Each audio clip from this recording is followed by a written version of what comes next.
Tapi seberapa membantukah kehadiran Starlink untuk pemerataan akses internet di daerah 3T tadi dibandingkan dengan operator lokal, terutama dengan adanya tower BTS dan lain sebagainya?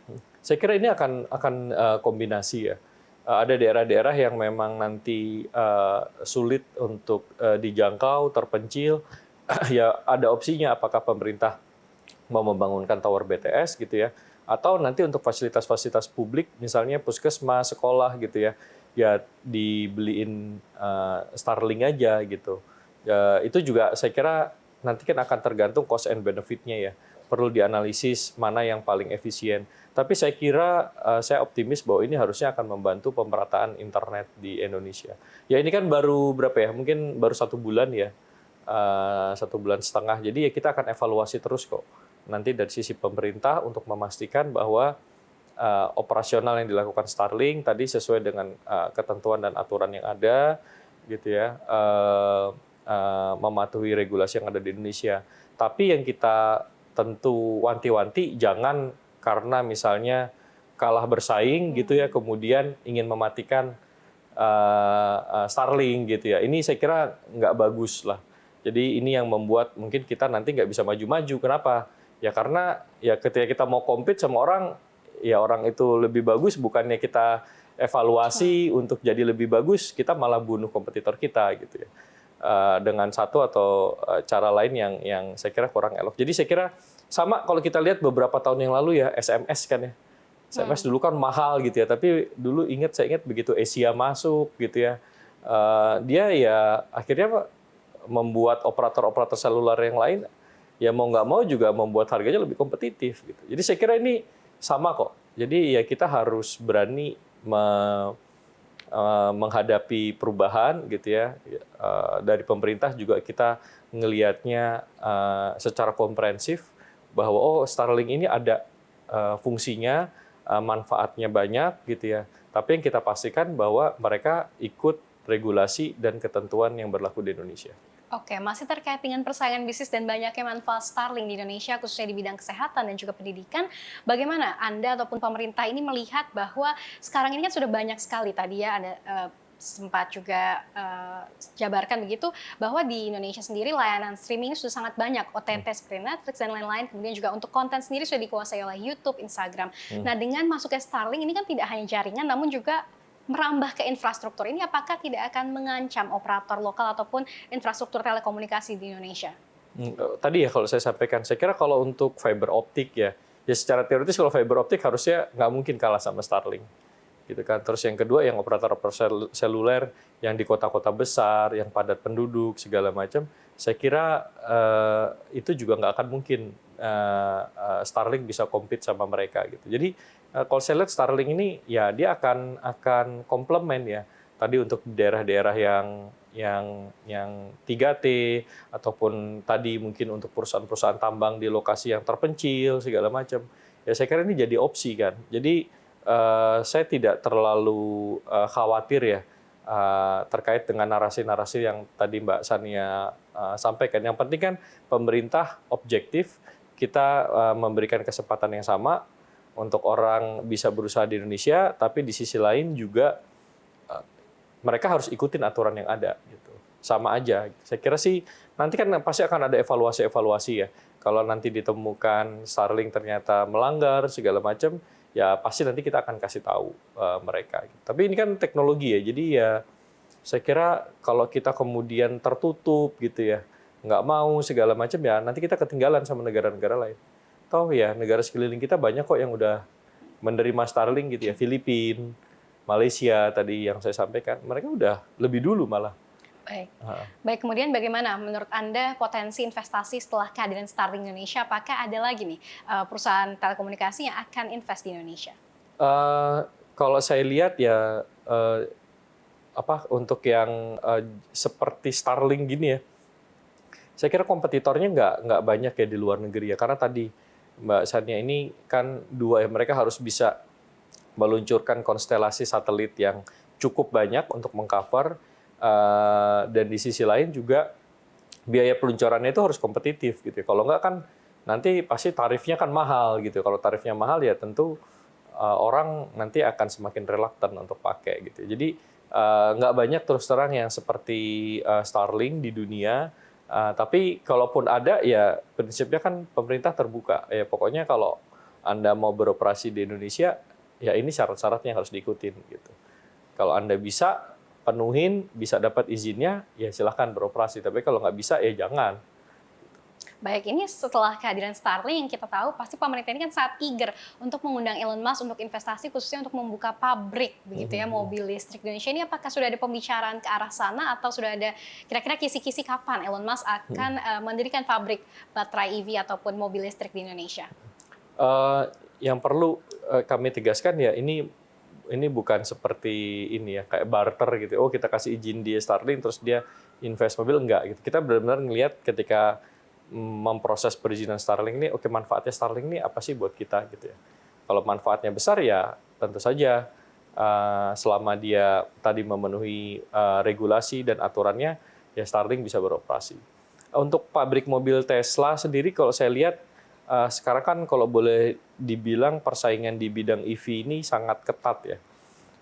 Sekarang produsen EV terbesar bukan lagi Tesla tapi adalah BYD.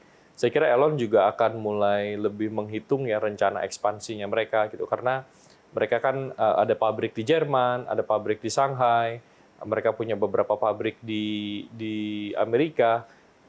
Tentunya dia akan menghitung berapa sih utilisasinya gitu ya.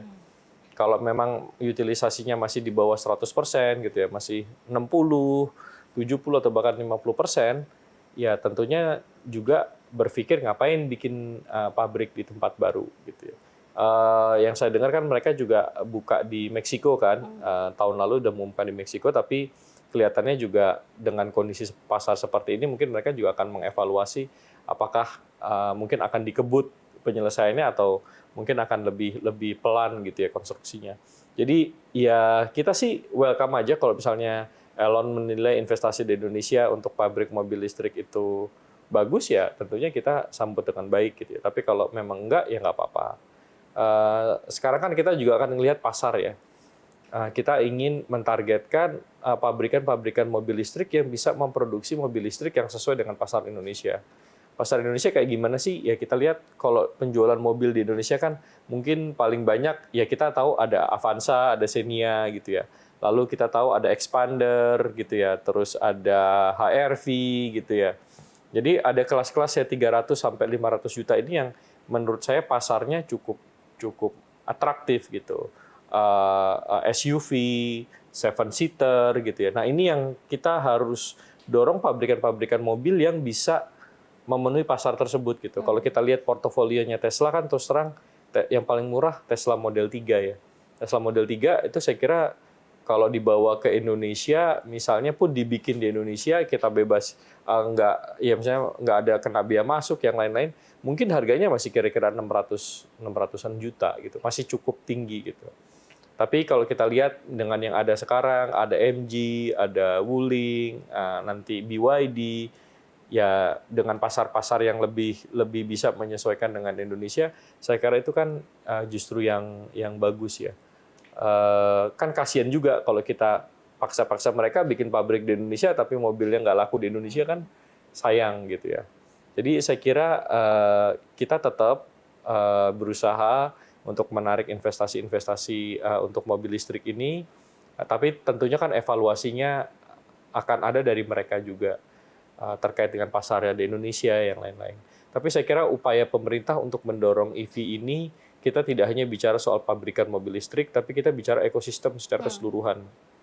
Karena charging station, gitu ya, baterai listriknya, itu kan juga harus dibangun dan dibentuk ya.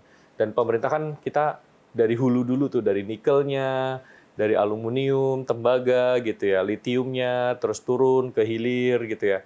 Kita bikin pabrik baterai sel, terus kemudian kita attract investasi di pabrikan mobil listriknya, gitu. Jadi kita membuat satu ekosistem gitu. Nah, memang nanti saya lihat dalam beberapa tahun ke depan PR-nya kita adalah bagaimana kita harus membangun network untuk charging station-nya ini yang memadai gitu ya. Ini juga satu hal yang saya kira juga penting. Di lain sisi saya kira juga ada teknologi yang bisa menjadi jembatan ya untuk full transisi kepada mobil listrik. Jadi kan sekarang ada yang namanya plug-in hybrid ya. Jadi di dalam satu mobil itu ada dua sistem, ada sistemnya pakai bensin, ada satu lagi sistemnya pakai baterai dan motor listrik. Di mana sistem ini bisa berjalan secara independen gitu. Misalnya kalau saya lagi di Jakarta gitu ya, saya nyalain aja EV-nya, full EV. Jadi dia ketika jalan di Jakarta keliling-keliling akan pakai baterai dan motor listrik gitu. Tapi ketika misalnya saya mau ke Surabaya gitu ya, mau keluar kota gitu ya, saya bisa nanti nyalain dulu yang combustion-nya gitu ya, pakai bensinnya diaktifin gitu ya untuk keluar kota, nanti dikomunikasikan dengan baterainya segala macam. Jadi ini juga ada satu teknologi yang kita juga sedang evaluasi. Kemarin misalnya BYD baru melaunch mobilnya yang teknologi plug-in hybrid ini. Kalau full tank ditambah dengan full baterai bisa 2000 km. Baik, kemudian terakhir dari kami, kira-kira sejauh manakah pemerintah melihat optimisme Tesla dan juga Elon Musk untuk investasi Indonesia, dan mungkin sejauh apakah dampak dari kehadiran Starlink terhadap inklusi digital dan juga perkembangan digital Indonesia? Saya kira tadi kalau untuk Starlink, tadi saya sudah jelaskan ya, kita masih melihat keunggulan-keunggulan dia yang bisa dia berikan ya untuk penyediaan internet di daerah-daerah yang memang jaringan fiber optiknya belum masuk gitu ya, atau dari BTS yang mungkin belum memadai. Saya kira Starlink bisa mengisi pasar-pasar di sini gitu.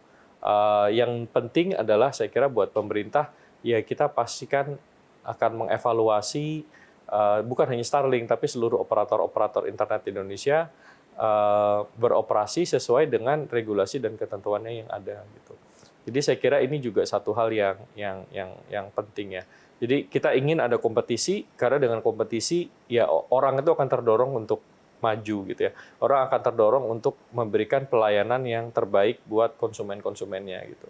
Tapi di sisi lain kita juga pengen bahwa dalam mereka memberikan pelayanan, dalam mereka memberikan tadi jasa kepada masyarakat, ya tetap mereka juga harus mematuhi regulasi yang ada di Indonesia. Saya kira ini sesuatu yang nggak bisa ditawar-tawar ya, Mbak. Jadi saya kira ya kita akan lihat Starlink bagaimana dia beroperasi di Indonesia. Ini baru 1,5 bulan.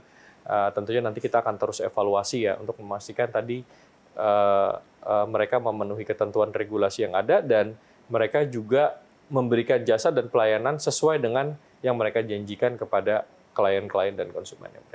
Baik, terima kasih banyak Pak Septian Haryoseto untuk dialognya hari ini. Saya tentu selalu untuk Anda. Terima kasih. Dan itulah pemirsa dialog kami dengan Septian Haryoseto selaku Deputi Bidang Koordinasi Investasi dan Pertambangan.